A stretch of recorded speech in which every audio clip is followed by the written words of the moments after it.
Hello guys, welcome back to another video. তো last এপিসোডে আমরা দেখেছিলাম রুয়োর ভাই মানে রুয়োতাই স্যামকে বলতেছিল, আমার লোকেরা বলতেছিল তোমাকে কালকে একটা মেয়ের সাথে দেখেছিল লোটাস বারে। এটা শোনার পর রুয়ো বলতেছিল, ও আচ্ছা কালকে তুমি একটা মেয়ের সাথে ছিলে। আর এটা শোনার পর স্যাম বলতেছিল, প্লিজ তুমি আমাকে ভুল বুঝবে না, যে মেয়েটার সাথে আমি কালকে ছিলাম ওর নাম হলো মু কোয়েন কোয়েন আর ও মুশিয়াইর মেয়ে। আর তুমি তো জানোই মুশিয়াই ইস্ট চায়না গ্রুপের বায়োমেডিক্যাল গ্রুপের প্রেসিডেন্ট। আর যদি কালকের কথা বলা হচ্ছে তাহলে তো আমাকে ধন্যবাদ বলা উচিত, কারণ আমি যদি কালকে তোমার লোকেদের না থামাতাম তাহলে তো তোমার লোকেরা ওর সাথে খারাপ ব্যবহার করতো, আর এই ব্যাপারটা তুমি একদমই সামলাতে পারতে না। তারপর আমাদের ইস্ট চায়না সিমু গ্রুপের ব্যাপারে বলা হয়। ইস্ট চায়না সিমু গ্রুপ একটা leading biomedical group east China সিতে। আর এই গ্রুপের মালিক মুশিয়াই বিলিয়নস অফ ডলারের মালিক। আর তাছাড়া ও ন্যাশনাল পিপল কংগ্রেসের ডেপুটি। আর ওর অনেক ভালো পরিচিতি আছে। যদি ইস্ট চায়না একটা ড্রাগন হয় তাহলে মু গ্রুপ হলো একটা ছোট্ট সাপ। আর তোমরা যদি মু গ্রুপের সাথে পাঙ্গা নাও তাহলে তোমরা জিতার পরেও তোমার অনেক বড় একটা ক্ষতি হবে। কি আমি সবকিছু ঠিক বলছি তো? স্যামের কথা শোনার পর রুয়ো তো একটু ঘাবড়ে যায় আর ওকে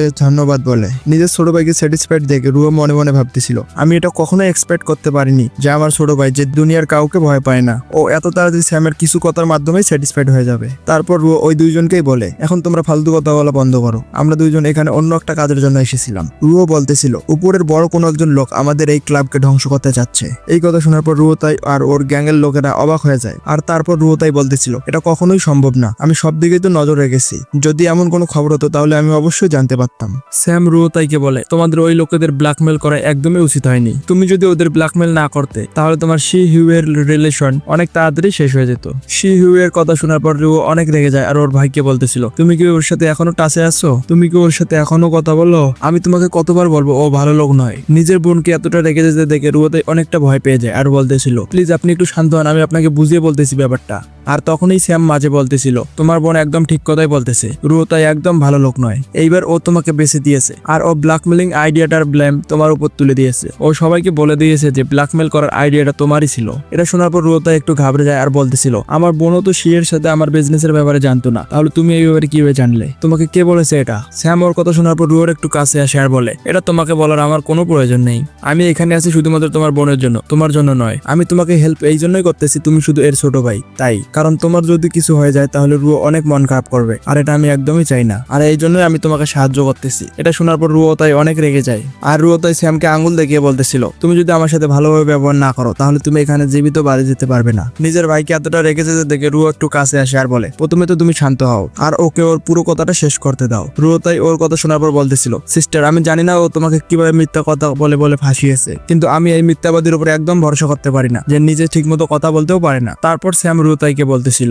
এই ব্ল্যাকমেলিং আইডিয়ার ব্যাপারে চায়নার কিছু লোকেই জানে। 4 মাস আগে লিয়াওবু ইস্ট চায়না পুলিশ ডিপার্টমেন্টে ডেপুটি ডাইরেক্টর হয়ে এসেছিল যাতে ও ক্রাউন এন্টারটেনমেন্টের এই কেসকে নিজেই হ্যান্ডেল করতে পারে। তারপর স্যাম ওই সকল আন্ডার কভার এজেন্টের নাম লিখতে শুরু করে যারা এভিডেন্স জোগাড় করার জন্য ক্রাউন ক্লাবে গেস্ট হয়ে এসেছে। স্যাম একটা লিস্টের মধ্যে ওই সকল এজেন্টের নাম লেখে আর ওটা রুয়োতাইকে দিয়ে দেয়। ওই সব নাম দেখে রুয়োতাই একদম শক হয়ে যায়, কারণ সত্যি সত্যি ওই লোকগুলো এখন ওর ক্লাবের মধ্যে ছিল। রুয়োতাই এটা দেখার পর অনেক শক হয়ে যায় আর ওর লেফট হ্যান্ড জি কে বলে, আমাদের সব লোককে এই ব্যাপারে বলে দাও আর সবাইকে হাতিয়ার নিতে বলো। আর রুয়োতাই ওর রাইট হ্যান্ড ভ্যাংকে বলে, তোমার লোকেদের নিয়ে যাও আর এই লিস্টে যাদের নাম আছে তাদের ইনভেস্টিগেশন করতে শুরু করো। আর অন্যদিকে স্যাম ওইখানে সোফার দিকে যাচ্ছিল। ওকে এইভাবে যেতে দেখে রুয়োতাই ওকে বলতেছিল, এই সকল তোমার ইনফরমেশন, যদি এখানে কোনো গড়বড় হয় তাহলে সব তোমার দোষ হবে। স্যাম গিয়ে সোফার মধ্যে বসে পড়ে আর রুয়োতাইকে বলে, তুমি আমাকে বলো তুমি এই ব্যাপারে কত টাকা খরচ করে চিন্তা ভাবনা করতেছো। কিছুক্ষণ পর রুয়োতাইয়ের সকল লোক ইনফরমেশন নিয়ে আসে। ওদের কাছে একটা ভিডিও ফুটেজ ছিল যেখানে ওই লোকেদের ব্যাপারে কিছুটা ইনফরমেশন ছিল। ওই ইনফরমেশন গুলো দেখার পর রুয়োতাই অনেক রেগে যায়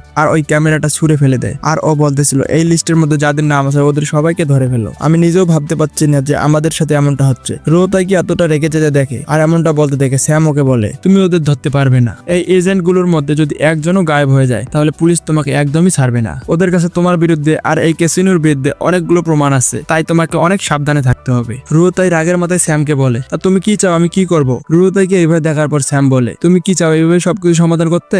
আর এইসব করে তুমি কি জেলে যেতে চাও নাকি তুমি এটা সেফলি করতে চাও? আর দুইটা ডিসিশনই তোমার হাতে আছে। রুয়োতাই স্যামের কথা শোনার পর একদম চুপ হয়ে যায় আর ও স্যামকে বলতেছিল, তো তাহলে কি তোমার কাছে কোনো উপায় আছে? তারপর স্যাম রুয়োতাইকে বলে, তোমার লোকেদের বলো ওইখানে না যেতে। রুয়োতাই এমনটাই করে আর ওর লোকেদের যেতে মানা করে। আর তারপর রুয়োতাই স্যামকে জিজ্ঞেস করে, এরপর আমি কি করব? তারপর স্যাম বলে, তুমি আমার কাছ থেকে মাপ চাও, তাহলে আমি সবকিছু ঠিক করে দিব। আর এটা বলার পর স্যাম মনে মনে বলতেছিল, এর সামনে আমার একটু মান সম্মান বাড়াতে হবে, কারণ এখন তো আমি এর ফ্যামিলিরই একটা অংশ।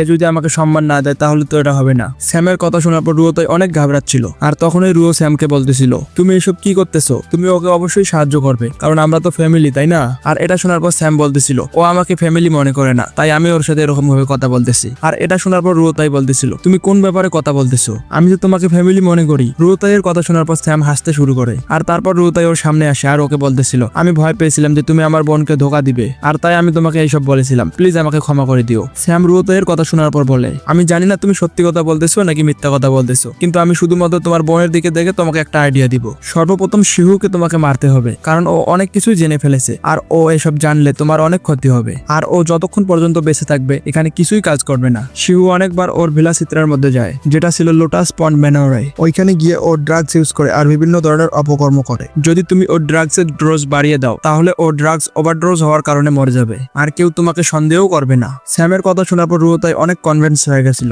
আর ও বলতেছিল এটা অনেক ভালো একটা আইডিয়া। আর তারপর স্যাম বলে আর সব প্রমাণ ওই ইন্সপেক্টরের কাছে আছে, আর এই জন্য খুব তাড়াতাড়ি ওই এভিডেন্স গুলো নাও আর ওকে শেষ করে দাও, আর তারপর তুমি সেফ ভাবে থাকতে পারবে। স্যামের কথা শোনার পর রুও তাই বলতেছিল আচ্ছা ঠিক আছে আমরা এমনটাই করবো আর ওকে ধরে ফেলবো। রুও তাইয়ের কথা শোনার পর স্যাম বলতেছিল তুমি কি পাগল হয়ে গেছো, ও অনেক বড় একজন লোক, ওকে তুমি এইভাবে ধরতে পারবে না। Below street second revenue unit 3 room number 501 ওইখানকার মাস্টার বেডরুমের মধ্যে একটা হিডেন সেফ আছে, মানে ওইখানে একটা লকার আছে, আর ওইটার পাসওয়ার্ড হলো 571564, আর ওই লকারের মধ্যে এভিডেন্স গুলোকে রাখা আছে। আর যেহেতু এটা একটা টপ সিক্রেট মিশন তাই তুমি অন্য লোককে পাঠিয়ে দিয়ে এই এভিডেন্স গুলোকে চুরি করবে আর ওগুলোকে নষ্ট করে ফেলবে। এইরকম ডিটেলস ইনফরমেশন দেখার পর রুও তাই বলতেছিল তুমি তো এর পাসওয়ার্ড পর্যন্ত জানো। আর তারপর স্যাম একটা লাইটার ঘুরাতে ঘুরাতে বলতেছিল আর তৃতীয়ত তোমার ফ্যামিলি হেডকে এই ব্যাপারে বলতে হবে, আর স্পেশালি শিহু এর সাথে হওয়া তোমার ডিলের ব্যাপারেও বলতে হবে, তোমাকে ওনাকে অনেক ভালোভাবে বুঝিয়ে বলতে হবে। আফটার অল আমরা ভি ফ্যামিলির ভাবের কথা বলতেছি। লি ফ্যামিলি আর ভি ফ্যামিলি অনেক বছর যাবত একজন আরেকজনের সবচেয়ে বড় শত্রু।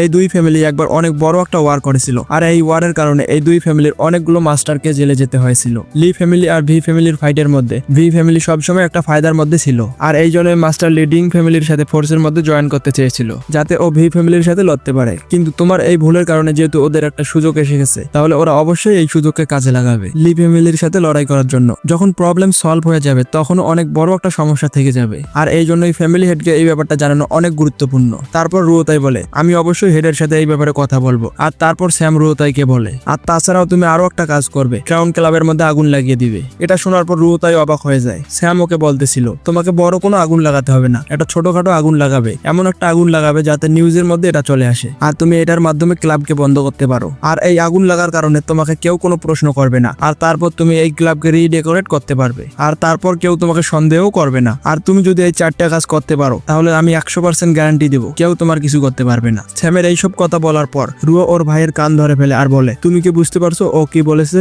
আর রুও তাই ওকে বলে আচ্ছা ঠিক আছে আমি সবকিছু বুঝে গেছি। আর তখনই রুও তাইয়ের ফোনের মধ্যে একটা নোটিফিকেশন আসে, ওইখানে রুও তাইয়ের কোনো সাথী বলতেছিল আমি $2 বিলিয়ন হেরে গেছি। এইটা শোনার পর রুও তাই একদম অবাক হয়ে গেছিল আর বলতেছিল কি $2 বিলিয়ন হেরে গেছো? 1 মিনিট আমার জন্য অপেক্ষা করো, আমি এখনই ক্যাসিনোতে আসতেছি। রুও তাই ঘাবড়াতে ঘাবড়াতে রুও আর ওর ব্রাদার ইন লকে বলতেছিল, মানে স্যামকে বলতেছিল ক্যাসিনোর মধ্যে কোনো একটু গড়বড় হয়ে গেছে তাই আমি এখনই আসতেছি, আপনারা আমার জন্য একটু খালি অপেক্ষা করুন। রুও তাইকে এইভাবে ঘাবড়াতে দেখে স্যাম একটু গেস করছিল এটা কে করতে পারে, এটা মনে হয় শ্যান গুয়ানজুন হবে, এ তো ফুশন অ্যালুমিনিয়াম কোম্পানির মালিক, এটা ওরই কাজ হবে। স্যামের কথা শোনার পর তো রুও তাই একদম অবাক হয়ে গেছিল আর বলতেছিল তুমি এই ব্যাপারে কিভাবে জানলে? আর তারপর স্যাম, রুও তাই আর রুও এরা তিনজনে মিলে রুও তাইয়ের ক্যাসিনোতে আসে যেখানে অলরেডি অনেকগুলো লোক গ্যামলিং করতেছিল। আর তারপর স্যাম রুও তাইকে বলতেছিল শ্যান গুয়ানজুন কালকে ইস্ট চায়নাতে এসেছে, আর ও ওর সাথে একজন ক্যাসিনো এক্সপার্টকেও নিয়ে এসেছে যাতে ওই এক্সপার্টের সাহায্যে তোমার ক্যাসিনোর সকল এক্সপার্টকে হারিয়ে তোমাকে একদম ফকির করে দিতে পারে, আর যাতে ও এটা কভার করতে পারে যে এই ক্যাসিনোর মধ্যে ওর কতটা বেইজ্জতি হয়েছিল। রুও তাই এবার তো তুমি শেষ, এই ব্যাপারে কোনো যায় আসে না যে তুমি এই ক্যাসিনোর কি হও। তোমার আর লি শিয়াওয়ের বিজনেসের মধ্যে তোমরা দুজন কন্ট্যাক্টস এর উপর ভরসা রাখতে যাতে ওরা বড়লোকদের সাথে গ্যামলিং করে অনেক টাকা জিততে পারে। ক্যাসিনো এইভাবেই কাজ করে, সর্বপ্রথম তোমাকে জিততে দেবে আর তারপর তোমাকে হারিয়ে তোমার সবগুলো টাকা নিয়ে নেবে। আর সেই জন্য শ্যান গুয়ানজুনের ওইখানে অনেক লস হয়েছিল আর ওর কোম্পানির ক্যাশ ফ্লো কাট অফ হয়ে গেছিল। আর এই জিনিসটা সলভ করার জন্য শ্যান গুয়ানজুন অনেক টাকা জোগাড় করতে শুরু করে, আর ও এর মাঝেই জানতে পারে যে ওর মতো অনেক বড় লোককে এইভাবে ঠকানো হয়েছে। আর শ্যান গুয়ানজুন এই ব্যাপারে লি ফ্যামিলির শত্রু ভি ফ্যামিলিকে বলে দেয়, আর তারপর ভি ফ্যামিলি এই ব্যাপারে ইনভেস্টিগেশন করতে শুরু করে। আর সেই সময় ইনভেস্টিগেশন করার সময় তোমার এই সিক্রেট ফিল্ম টেপের ব্যাপারে জানতে পারে, আর এই জন্য ভি ফ্যামিলি এই সুযোগটাকে কাজে লাগায় আর ওরা অন্য ফ্যামিলিদের সাথে হাত মিলাতে শুরু করে যাতে তোমাদের ফ্যামিলিকে নিচে নিয়ে আসতে পারে। যদি এইসব নর্মালি চলতো তাহলে শ্যান গুয়ানজুন কখনো ওর সাথে একজন গ্যামলিং এক্সপার্টকে নিয়ে আসতো না। আফটার অল ও কখনো লি ফ্যামিলির ফ্যামিলির সাথে পাঙ্গা নিতে পারবে না, কিন্তু ও জেনে গেছে যে তুমি সিক্রেটারি ফিল্ম টেপের কারণে ফেসে আসো, আর এই জন্য ও কোনো ভয় না পেয়ে এখানে এসেছে। আর এটা শোনার পর তো রুয়োতাই অনেক রেগে যায়। ও আমার সাথে পাঙ্গা নেওয়ার ট্রাই করেছে, ও বেশিক্ষণ বাঁচতে পারবে না। তারপর স্যাম, রুয়ো আর রুয়োতাই এরা তিনজন মিলে শ্যান গুয়ানজুন আর ওর গ্যামলিং এক্সপার্টের কাছে আসে। আর ওইখানেই ওর গ্যামলিং এক্সপার্ট আরেকজন অন্য গ্যামলিং এক্সপার্টের সাথে ম্যাচ লাগিয়েছিল। শ্যান গুয়ানজুন যেই গ্যামলিং এক্সপার্টকে নিয়ে এসেছিল ও আর একটা ম্যাচ জিতে যায়। গুয়ানজুন মানে অনেক খুশি হচ্ছিল আর বলতেছিল ফাইনালি আমি এবার অনেক টাকা ইনকাম করতে পেরেছি। আর তখনই ওইখানে রুয়োতাই, স্যাম আর রুয়ো আসে।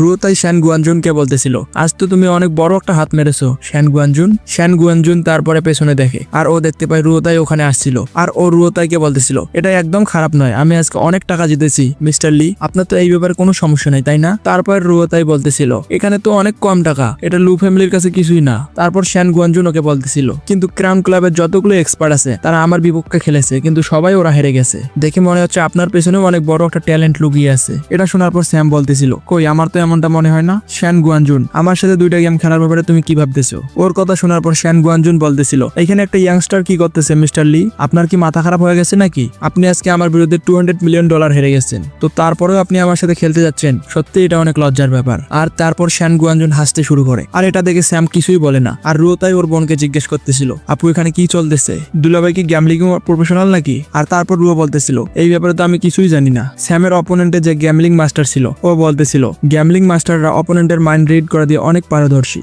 ওরা অপোনেন্টের ছোট্ট থেকে ছোট্ট একটা অ্যাকশন অথবা মুভমেন্ট দেখে গেমকে আগে কন্টিনিউ করে। ওই লোকটা বলতেছিল গ্যামলিং খেলার জন্য অনেক এক্সপিরিয়েন্স প্রয়োজন, কিন্তু আমার দেখে মনে হচ্ছে না তুমি এক্সপিরিয়েন্স প্লেয়ার, আমি ওর চেহারা দেখে বলে দিতে পারবো ওর কাছে কোন কার্ড আছে। ওই লোকটা স্যামের ব্যবহার দেখে ওকে গেস করতেছিল, কিন্তু ও তো জানে না স্যাম 1300 স্কিল ম্যাক্স লেভেলে শিখেছে আর তার মধ্যে গ্যামলিংও একটি। আর তখনই স্যামের ওইখানে রুয়ো আসে আর ওকে বলতেছিল তুমি কি শিওর তুমি এটা করতে পারবে? আর স্যাম ওকে বলতেছিল তোমাকে একদম টেনশন করা লাগবে না, আমি ওয়ার্ল্ডের যে কোনো গ্যামলিং এক্সপার্টকে হারাতে পারবো। আর তারপর ওদের ম্যাচ শুরু হয়। স্যামের অপোনেন্ট স্যামের প্রতিটা মুভমেন্ট লক্ষ্য করতেছিল আর শুরুর দিকে স্যাম অনেক কয়েকটা ম্যাচ জিতে যায়। স্যামকে জিততে দেখে রুয়োতাই বলতেছিল মিস্টার শ্যান, এমনটা মনে হচ্ছে আপনি যেই লোককে হায়ার করেছেন ওর ভাগ্য অনেক পরিবর্তন হয়ে গেছে, দেখে মনে হচ্ছে ওর ভাগ্য আর ওর সাথে নাই। এটা শোনার পর শ্যান রুয়োতাইকে বলতেছিল আমি অনুমান করতে পারতেছি আপনার ভাগ্য কিছুক্ষণের মধ্যে আপনার সাথে থাকবে না। আর শ্যান ওর মনে মনে ভাবতেছিল এই বোকাচন্দ্র তো জানে না যে ভাগ্য আমাদের সাথেই আছে। রুয়োতাই, তুমি তো আমাদের জালে ফেসে গেছো। ক্যাসিনোতে আসার আগে শ্যানের ওই লোক শ্যানকে বলতেছিল গেম খেলার আগে আমি কিছু ম্যাচ হেরে যাই, এটাই আমার অভ্যেস, যাতে আমি অপোনেন্টের হ্যাবিট বুঝতে পারি আর অপোনেন্ট কিভাবে ভাবতেছে আমি সেটাও বুঝতে পারি, আর তারপর আমি যেমনটা চাইবো অপোনেন্টকে ওই রকম করে খেলতেই মোটিভেট করব। শ্যানের ওই লোক বলতেছিল তোমাকে কোনো ব্যাপারেই চিন্তা করতে হবে না, আমি সবকিছু সামনে নেব। স্যাম রুয়োতাইয়ের দিকে দেখে মনে মনে ভাবতেছিল লি রুয়োতাই তো অলরেডি আজকে $200 মিলিয়ন হেরে গেছে, আর খেলাতে মানা করা ওর পক্ষে এখন সম্ভব নয়। আর খুব তাড়াতাড়ি এই সেলের চিপস গুলো শেষ হয়ে যাবে, মানে স্যামের চিপস গুলো শেষ হয়ে যাবে, আর তারপর ক্যাসিনো ওর পক্ষ থেকে চিপস অ্যাড করবে। শ্যান মনে মনে ভাবতেছিল এইভাবে যদি চলতে থাকে তাহলে আমি কিছুক্ষণ পর এই বেটকে $1 মিলিয়ন পর্যন্ত নিয়ে যেতে পারবো, আর এর ফলে আমি ক্যাসিনো থেকে আরো অনেক টাকা বের করতে পারবো। আর তারপর স্যাম ওইখানে $1 মিলিয়ন চিপ লাগিয়ে দেয় গ্যামলিং এর মধ্যে। আর এখনো ওর অপোনেন্ট ওকে অবজার্ভ করতেছিল। স্যামের অপোনেন্ট অনেক বুদ্ধি দিয়ে এই খেলাটা খেলতেছিল, ও স্যামের হাতের মুভমেন্ট বা চোখের মুভমেন্ট সবকিছুই নজর রাখতেছিল। আর তারপর স্যাম আরো $1 মিলিয়ন গ্যামলিং এর মধ্যে লাগিয়ে দেয়। স্যাম এখনো পর্যন্ত ওর শেষের কার্ডটা দেখেনি, আর অন্যদিকে ওর অপোনেন্টের কাছে অনেক ভালো ভালো কার্ড ছিল। ওর অপোনেন্ট ভাবতেছিল আমার কাছে তো কিং এর একটা পেয়ার আছে, তো তাহলে তো আমি 100% কনফার্ম যে জিতে যাব, তো তাহলে আমার পুরো চিপস গুলোকে আমি বাজিতে লাগাবো। রুয়োতাই স্যামের কার্ডকে দেখার পর বলতেছিল দুলাভাইয়ের তো এখনো জেতার সম্ভাবনা অনেক বেশি, কিন্তু উনি এখনো পর্যন্ত ওনার নিচের কার্ডটি দেখেনি, তো লাস্ট কার্ডটা না দেখা পর্যন্ত এটা একদমই বলা মুশকিল যে কে জিতবে। তারপর স্যামও ওই রাউন্ডের মধ্যে সবগুলো চিপস লাগিয়ে দেয়। আর তারপর ওর অপোনেন্ট ওকে বলতেছিল টেবিলের মধ্যে তো অনেক কম টাকা আছে, তো কেননা আমরা আরো $100 মিলিয়ন করে অ্যাড করি এখানে। এটা শোনার পর স্যাম বলতেছিল 100 মিলিয়ন তো একদমই কম হবে, তাহলে আমরা $200 মিলিয়ন লাগাবো একসাথে। স্যামের এই কথাটা বলার সাথে সাথেই রুয়োতাই ওর ক্যাসিনো থেকে $100 মিলিয়ন চিপস নিয়ে আসে। আর তারপর স্যাম বলে আমি বেটকে $100 মিলিয়ন বাড়িয়ে দিচ্ছি, এখন বলো তুমি কি করবে। স্যাম ওর ওই কার্ডটার উপর হাত রেখে বলছিল যেই কার্ডটা ও এখন পর্যন্ত খুলে দেখেনি, তবে যেহেতু ওই কার্ডটার উপর বারবার স্যাম হাত রাখতেছিল যে কার্ডটা ওর কাছে অনেক ইম্পর্টেন্ট ছিল, আর এই জিনিসটা দেখার পর ওর অপোনেন্ট মনে মনে ভাবতেছিল স্যামের ওই কার্ডটা মনে হয় এস হবে, যেটা আমার মনে হয় বাংলায় বলে টেক্কা। আর এই জন্যই ওর অপোনেন্ট কার্ডকে ফোল্ড করে দেয়, মানে গেমকে আগে আর কন্টিনিউ না করে। আর ও স্যামকে বলতেছিল দেখে মনে হচ্ছে মিস্টার স্যাম গেমকে আর আগে কন্টিনিউ করতে চাচ্ছে না, উনি মনে হয় অনেক তাড়ায় আছে, আপনি যদি আমার কথা মানতেন আর শুধুমাত্র শুধুমাত্র $50 মিলিয়ন অ্যাড করতেন তাহলে মনে হয় আপনি ওই $50 মিলিয়ন